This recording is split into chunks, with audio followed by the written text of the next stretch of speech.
সংবাদ শিরোনামে আবারও উড়িষ্যা। এবার এক হকি খেলোয়াড়কে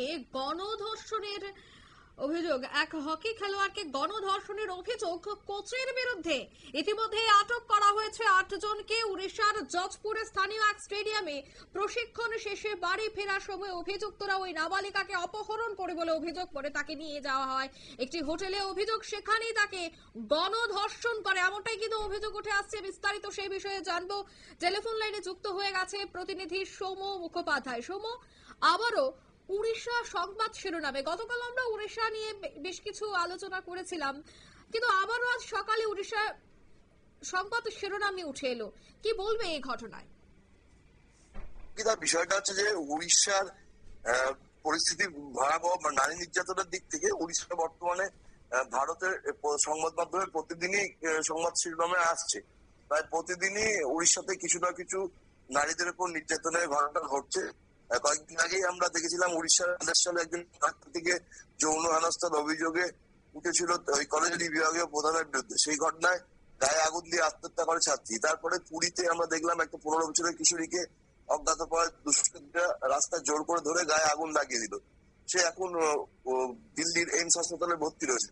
এরপরে আমরা কালকেও দেখলাম একটা নাবালিকাকে ধর্ষণ করা আছে, এবং আজকেও যেটা দেখতে পাচ্ছি যে উড়িষ্যার জাজপুরে একটি প্রশিক্ষণ শিবিরে একজন নাবালিকা হকি খেলোয়াড়কে তার 2 কোচ সহ 4 জন মিলে গণধর্ষণ করেছে বলে অভিযোগ উঠছে। এই প্রসঙ্গে যাজপুর পুলিশ সূত্রে যা জানা হচ্ছে যে 3রা জুলাই স্টেডিয়াম থেকে প্রশিক্ষণ শেষ করে যখন ওই নাবালিকা হকি খেলোয়াড় বাড়ি ফিরছিল, সেই সময় অভিযুক্তরা তাকে মাঝ রাস্তা থেকে অপহরণ করে, এবং এই অভিযুক্তদের প্রত্যেকেরই বয়স 30-এর মধ্যে। তার মধ্যে 2 জন হকি কোচ আছে, তার সহযোগী আছে 2 জন। এরা প্রত্যেকেই ওই কিশোরীর পরিচিত। কিশোরীকে জোর করে একটি স্থানীয় হোটেলে নিয়ে গিয়ে গণধর্ষণ করা হয় বলে অভিযোগ উঠছে। ওই হকি খেলোয়াড় বাধা দেওয়ার চেষ্টা করলেও তাকে মারধর করা হয় এবং তার প্রাণনাশের হুমকি দেওয়া হয়, এবং পাশাপাশি পরিবারের কাউকে যদি ঘটনাটার কথা জানায় তাহলে বিভিন্নভাবে তাকে ব্ল্যাকমেল করার ভয় দেখানো হয়।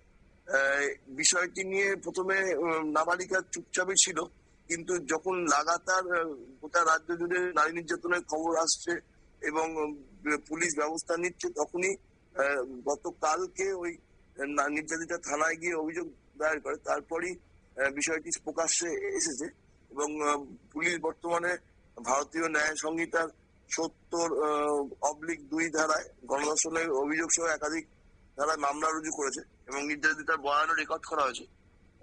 খুব শিগগিরই তার মেডিকেল টেস্ট করানো হবে বলে পুলিশ সূত্র জানিয়েছে। এবং যেটা জানা যাচ্ছে যে মহিলা বিচারকের সামনে গোপন জবানবন্দি দিয়েছে নির্বাচিতা।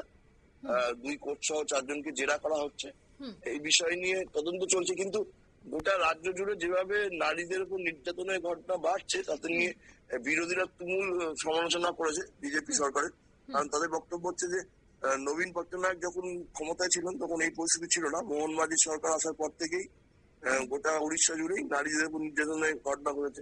8 থেকে 80 কোনো মহিলাই বাদ যাচ্ছে না। অঙ্কিতা, ধন্যবাদ।